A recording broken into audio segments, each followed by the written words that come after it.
एक साधारण गुजराती परिवार में जन्मा वो बालक जिसने लंदन जाकर कानून की पढ़ाई की और वकालत करने दक्षिण अफ्रीका पहुंचा। जहां उसे अपमानित किया गया, ट्रेन से बाहर फेंका गया, डराया गया, धमकाया गया, लेकिन उसने हार नहीं मानी। यहीं से उसे एहसास हुआ सत्याग्रह और अहिंसा की ताकत का। 1915 में जब वह भारत लौटे तो हाथ में लाठी लेकर अंग्रेजों को भारत से खदेड़ दिया। आज 2 अक्टूबर है। आज के ही दिन इस महापुरुष ने जन्म लिया था, जिनका नाम है मोहनदास करमचंद गांधी। पूरी दुनिया जिन्हें महात्मा गांधी के नाम से जानती है। आज उनकी 156वीं जयंती है। आइए आज हम उनके जीवन के हर पहलू पर विस्तार से बात करते हैं। महात्मा गांधी का जन्म 2 अक्टूबर 1869 को गुजरात के पोरबंदर में हुआ। उनके पिता करमचंद गांधी पोरबंदर रियासत के दीवान थे और माता पुतली बाई बहुत धार्मिक और सादा जीवन जीने वाली महिला थी। गांधी अपने परिवार में सबसे छोटे बेटे थे और बचपन से ही शांत शर्मीले स्वभाव के थे। गांधी बचपन से ही सच बोलने और ईमानदारी के लिए जाने जाते थे। अपनी आत्मकथा सत्य के साथ मेरे प्रयोग में उन्होंने लिखा है कि किशोरावस्था में उन्होंने कई गलतियां की। इसी में भाई के कंगन चोरी करने की घटना का जिक्र किया है। उसके बाद अपराध बोध से भरे गांधी ने अपने पिता को पत्र लिखकर सब सच सच बता दिया। उनके पिता ने उन्हें सजा देने के बजाय माफ कर दिया। इस घटना ने गांधी को सिखाया कि सच्चाई स्वीकार करने में बहुत ताकत होती है। गांधी की शुरुआती पढ़ाई पोरबंदर और राजकोट में हुई। वे खुद मानते थे कि पढ़ाई में बहुत होशियार नहीं थे, लेकिन मेहनती और ईमानदार जरूर थे। 13 साल की उम्र में उनकी शादी कस्तूरबा से कर दी गई, जो आगे चलकर उनके जीवन और संघर्ष में हमेशा उनके साथ रहीं। 1888 में गांधी जी कानून की पढ़ाई के लिए इंग्लैंड गए। यह उनके जीवन का एक बड़ा मोड़ था। इंग्लैंड की नई संस्कृति और रहन सहन उनके लिए पूरी तरह अलग थी। शुरू में उन्होंने अंग्रेजी जीवन शैली अपनाने की कोशिश की, लेकिन जल्दी ही उन्हें एहसास हो गया कि यह सब उनके स्वभाव के अनुकूल नहीं है। लंदन में गांधी जी के सामने सबसे बड़ी दिक्कत थी खाने की। वे बचपन से शाकाहारी थे और इंग्लैंड में शाकाहारी भोजन मिलना आसान नहीं था। कई बार तो वे सिर्फ उबले आलू और रोटी खाकर काम चला लेते थे। इसी दौरान वे वेजिटेरियन सोसाइटी से जुड़े और शाकाहार पर किताबें पढ़ी। धीरे धीरे उन्हें यकीन हो गया कि शाकाहार केवल पेट भरने का तरीका नहीं, बल्कि एक जीवन शैली है। इसी समय गांधी जी को भगवत गीता पढ़ने का मौका मिला। गीता ने उनकी सोच बदल दी। वे कहते थे कि गीता उनके लिए जीवन भर की मार्गदर्शक किताब रही। लंदन से पढ़ाई पूरी करने के बाद गांधी जी जब भारत लौटे और वकालत शुरू की, लेकिन शुरुआत में उन्हें ज्यादा सफलता नहीं मिली। तभी 1893 में उन्हें एक केस के लिए दक्षिण अफ्रीका जाना पड़ा। उन्होंने सोचा था यह यात्रा बस कुछ महीनों की होगी, लेकिन वहीं पर उनकी जिंदगी का असली मोड़ आया। दक्षिण अफ्रीका में गांधी को पहली बार रंगभेद का सामना करना पड़ा। यह घटना है पीटरमरिट्जबर्ग स्टेशन की। गांधी जी के पास फर्स्ट क्लास टिकट था। वह अपने कोच में बैठ गए, लेकिन ट्रेन में अंग्रेज अधिकारियों ने उनसे कहा यह डिब्बा सिर्फ गोरे लोगों के लिए है, और उन्हें जबरदस्ती ट्रेन से बाहर फेंक दिया गया। यही वह क्षण था जिसने उन्हें अंदर से बदल दिया। उन्होंने सोचा अगर मेरे साथ ऐसा हो सकता है तो बाकी भारतीय कितनी यातना झेलते होंगे। उसी रात उन्होंने तय कर लिया कि अब वे अन्याय के खिलाफ लड़ेंगे। यहीं से सत्याग्रह की शुरुआत हुई। गांधी जी ने दक्षिण अफ्रीका में भारतीयों के अधिकारों के लिए कई आंदोलन किए और अंग्रेजों को उनकी बात माननी पड़ी, और यहीं से धीरे धीरे लोग उन्हें अपना नेता मानने लगे।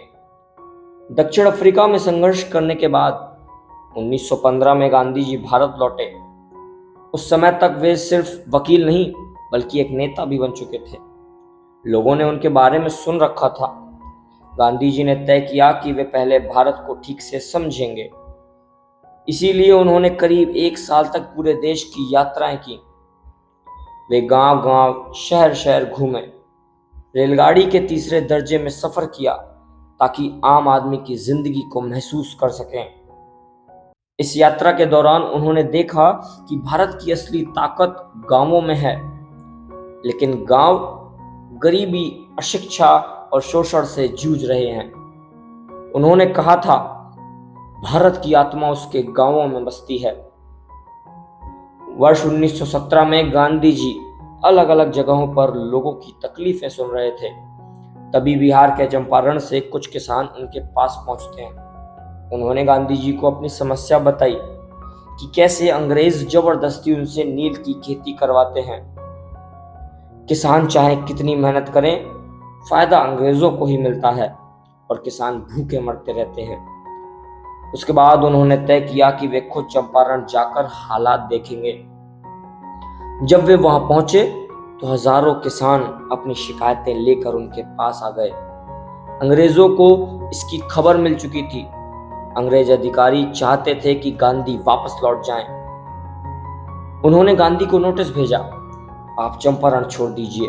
लेकिन गांधी ने साफ कहा, मैं किसानों की तकलीफ समझे बिना नहीं जाऊंगा। अंग्रेज अफसरों ने उन्हें रोकने की बहुत कोशिश की और कोर्ट में हाजिर होने का आदेश दिया, लेकिन हजारों किसानों की भीड़ गांधी जी के समर्थन में खड़ी हो गई। आखिरकार अंग्रेज सरकार को झुकना पड़ा और किसानों को नील की जबरदस्ती से आजादी मिल गई। यह भारत में गांधी जी का पहला बड़ा सत्याग्रह था और यहीं से वे देशव्यापी नेता के रूप में उभरे। चंपारण की सफलता के बाद 1918 में गांधी जी गुजरात पहुंचे। वहां अकाल और महामारी से जूझ रहे किसानों से अंग्रेज सरकार फिर भी लगान वसूलना चाहती थी। गांधी ने इसका विरोध किया और खेड़ा सत्याग्रह छेड़ा। किसानों ने कर देने से इनकार कर दिया और गांधी जी ने उनका नेतृत्व किया। लंबे संघर्ष के बाद सरकार को झुकना पड़ा और टैक्स माफ करना पड़ा। इसी साल अहमदाबाद में कपड़ा मिल मजदूरों की हड़ताल में भी गांधी जी ने अनशन करके उनका वेतन बढ़वाया। इसके बाद आया 1920 का असहयोग आंदोलन। गांधी जी ने जनता से कहा, अगर हम अंग्रेजी शासन को सहयोग करना बंद कर दें तो उनका राज अपने आप खत्म हो जाएगा। पूरे देश ने उनकी बात मानी।